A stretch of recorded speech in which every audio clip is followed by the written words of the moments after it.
গত 14ই ফেব্রুয়ারি চণ্ডীতলা থানার অন্তর্গত আজবনগর খালপাড় থেকে উদ্ধার হয় একটি মৃত ব্যক্তি এবং তার পরবর্তীকালে ঘটনার তদন্তে নামে হুগলি গ্রামীণ পুলিশের চণ্ডীতলা থানা। ঘটনা সম্পর্কে জানা যায়, উদ্ধার হওয়া ব্যক্তির নাম দীনবন্ধু ভূঁইয়া। তিনি মশাটের বনমালীপুর ব্রহ্মদত্ত ধামে কর্মরত ছিলেন।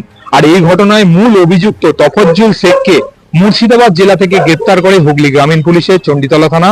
পরবর্তীকালে আদালতে পেশ করা হলে বিচারক তাকে 7 দিনের পুলিশ হেফাজতের নির্দেশ দেন। পুলিশি তদন্তে খুনের কথা স্বীকার করেন ওই ব্যক্তি। আর এই বিষয় নিয়ে আজ চণ্ডীতলা থানাতে একটি সাংবাদিক সম্মেলনের আয়োজন করা হয়েছিল। উক্ত সাংবাদিক সম্মেলনে উপস্থিত ছিলেন চণ্ডীতলার এসডিপিও তমাল সরকার, সার্কেল ইন্সপেক্টর সন্দীপ গাঙ্গুলি, চণ্ডীতলা থানার ভারপ্রাপ্ত অফিসার ইনচার্জ বাপি হালদার, সাব ইন্সপেক্টর রতীন্দ্রনাথ ঘোষ।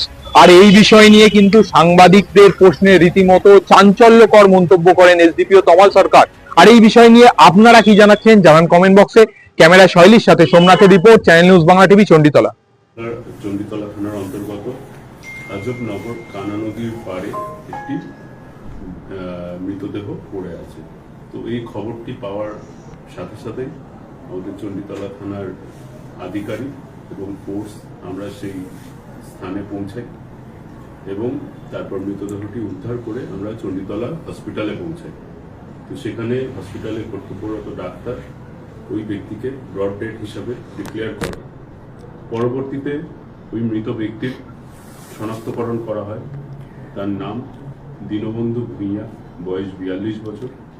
বাবার নাম স্বর্গীয় শীতল ভূঁইয়া, ঠিকানা কোলেপাড়া, খালপাড়, সিঙ্গুর থানার অন্তর্গত। এবং তিনি আমাদের মশাটে বনমালীপুর ব্রহ্মদত্ত ধামের কোয়ার্টার টেকার হিসাবে কর্মরত ছিলেন। এরপরে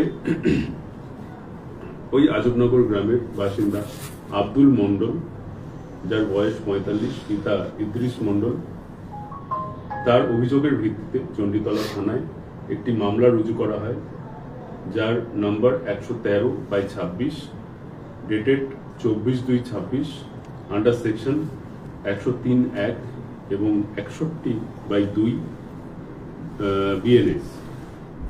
এরপর তদন্ত চলাকালীন নির্দিষ্ট তথ্যের ভিত্তিতে আমরা একটি ব্যক্তিকে গ্রেপ্তার করি, যার নাম তফজ্জল ওরফে তফজ্জল শেখ, বয়স 46 বছর। বাবার নাম জাহার আলী শেখ, ঠিকানা মুক্তিনগর থানা, লালগোলা জেলা, মুর্শিদাবাদ। সেই ব্যক্তি এখানে রাজমিস্ত্রির কাজ করতে এসেছিল। তো তারপরে সেই ব্যক্তিকে আমরা পুলিশ রিমান্ডের প্রেয়ার করে আমরা আদালতে পাঠাই এবং মহামান্য বিচারক তাকে 7 দিনের পুলিশ রিমান্ড দিয়েছেন।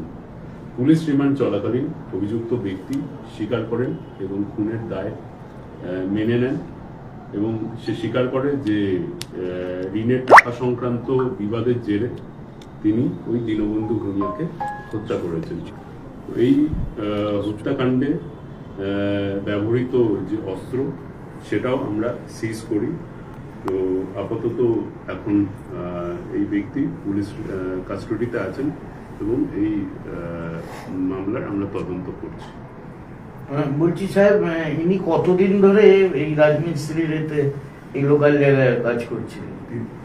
ইনি গত 3 বছর ধরে এইখানে আছেন রাজমিস্ত্রির কাজ। স্যার, মুর্শিদাবাদ থেকে যেনাকে গ্রেফতার করা হয়েছে, ওনার বিরুদ্ধে কি আগে কোনো এরকম অভিযোগ ছিল বা অন্যান্য থানায় কি প্রিভিয়াস রেকর্ড আছে? ওটা এখনো অবধি আমরা সে ধরনের কিছু তথ্য পাইনি, তবে এটা ভেরিফাই করা হচ্ছে।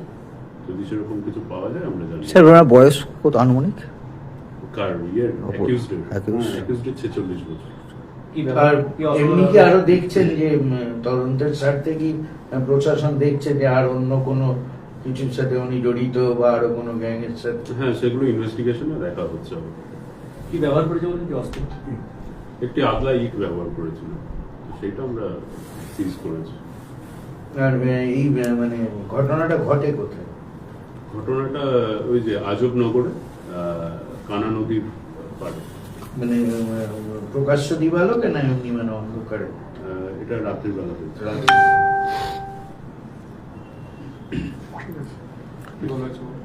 আর স্যার অ্যাকুস্টের নামটা একবার বলুন। অ্যাকিউজডের নাম তোফাজ্জল ওরফে তোফাজ্জল শেখ।